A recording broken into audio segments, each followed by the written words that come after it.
My name is Richard Phipps, coming to you from the CFS Companies with tips on real estate investing, finance, and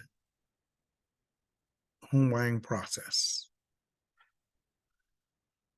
Today's tips with regard to finance, we want to encourage individuals to carefully examine their budgets. We want you specifically to understand what a budget is. There are many people who do not, and I've had the opportunity to speak to many of those individuals. So based on our conversations, I'd like to share with you, a budget is really looking at what you have for income and reducing your expenses so that they fit within the income you have weekly or monthly.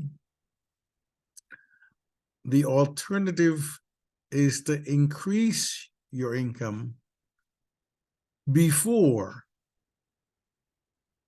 you increase your expenses, so that any increase in expenses will fit within the increased income you generate. Again, your expenses should not exceed your income. And if you're spending more than you have, I hear individuals say often, well, my utility bills have to suffer because they're more than I'm making. You can then find ways to reduce your utility bills, either with support from community organizations or by physically making alternative choices about your heat. Instead of having it at 75 or 80, you may decide to have it at 70 or 72. That will also reduce your heating expense. The government recommends 68, but 68 may be too cool for your family, but certainly 70 might work. So that's one area. The other area speaks to your cable, and some families allow children to dictate what's on cable, or either they themselves decide what they want to have for comfort. And the cable bill is $200 a month, and the budget can only accommodate 100. Well, then you have to find ways to reduce the programming you have to fit within your budget, rather than allowing your budget to dictate overage on your monthly expenses, which runs you into debt. The second tip that we want to share is reducing your debt by paying off your high interest debt first. Avoid making minimum payments, because minimum payments keeps you in debt much longer than if you paid the reasonable amount that's due on your bill. And you should plan your budget so that you can pay the amount that's reasonably due on your bill rather than the minimum payment. Savings is a very important part of budgeting. 10% at least of what you earn weekly or monthly should go into a savings program. And if possible, you still have to work an emergency savings program in which you should accumulate 6 months of living expenses, at least 3 over time. And hopefully you'll be able to continue that savings program for a period of time to allow you to accumulate the funds you need to accumulate for emergency purposes, as well as your conventional savings program, which you would have for home purchases, automobile purchases, etc., or towards your retirement savings of some kind, because of course years will roll past you, and you need to prepare for those years as they roll past you, so that when you sort of get to a point when you are ready to stop working or retire, as we call it, that you're comfortable in that space. There are many other tips that we can share along the budgeting space, but I will include a clip of about 10 items in addition to what I've shared with you to help you do so. We want to keep this video brief so that we don't take a lot of your time, but we offer you value for the time you spend with us. For real estate investing, you want to become familiar with the area you're going to invest in. You want to do some research, gain the knowledge necessary to be an investor before you consider starting that process.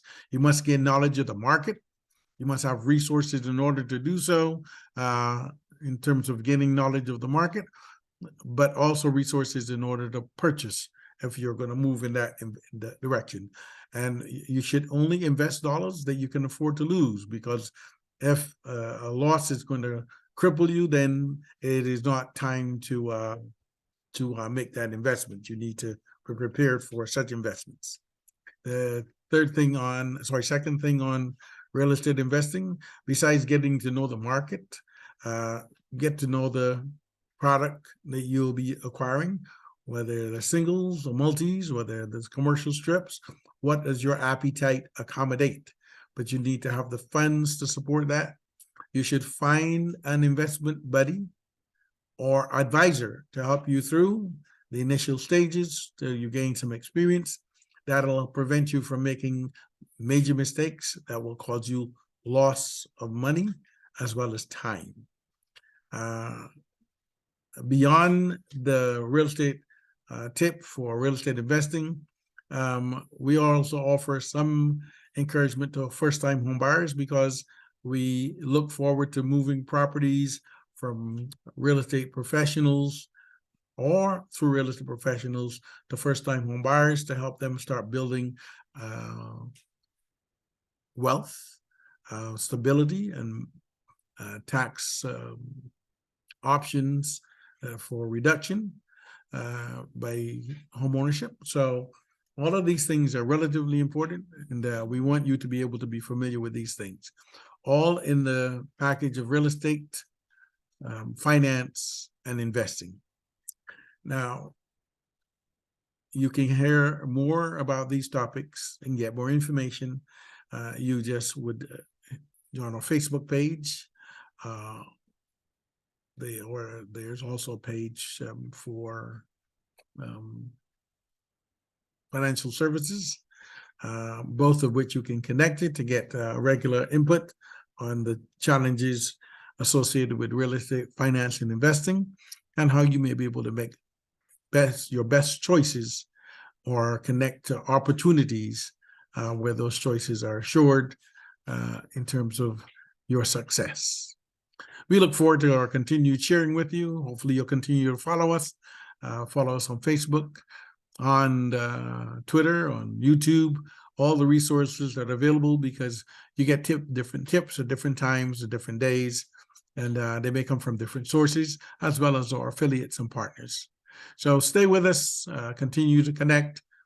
Please send us any questions you have. We'll be happy to answer those in these sessions, and look forward to hearing from you with any questions you have on real estate, finance, or real estate investing. You may reach us via email. My email is rcphipps@gmail.com or rcphipps@cfsrealty.com.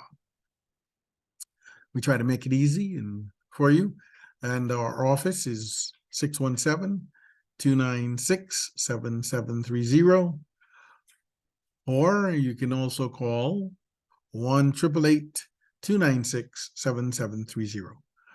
Our operators, our staff will be happy to respond with answers to your questions, and we're happy to do so whenever we receive those questions. Until then, enjoy, stay safe. We'll talk to you next time.